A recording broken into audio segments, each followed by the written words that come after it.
ඔයාට වැඩ කරන්න කම්මැලි හිතෙනවද? එහෙනම් මේ විදිහට හිතලා බලන්න.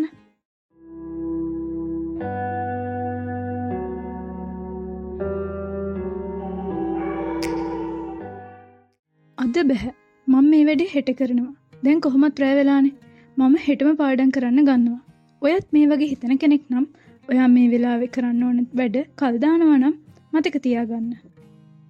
ඔයා එක තැන නැවතුණාට අනිත් හැමෝම ඔයාට වඩා එක පියවරක් හරි ඉදිරියට යනවා. ඒ වගේම තමා ඔයා ඔයාගේ ගෝල් එකට වැඩ කරන්න තියෙන කාලේ තප්පරෙන් තප්පරේ මේ වෙලාවේ නාස්ති කරගන්නවා. ඔයා කිසිම හේතුවක් නැතුව කම්මැලි වෙනවා නම් ඒක ඔයා ඔයාටම කරගන්න ලොකු වැරැද්දක්. ඒ නිසා කම්මැලි හිතෙන හැම වෙලාවෙම හිතන්න මම දැන් වැඩ කරොත් මට මගේ හීනයට දශමකින් හරි ලං වෙන්න පුළුවන් කියලා. කම්මැලි කම්මේ ෆෝන් එක ඔබන්නේ නැතුව යන්න. දැන්ම ගිහින් වැඩ කරන්න. ඔයාගේ ගෝල් වලට එක පියවරකින් හරි ලං වෙන්න.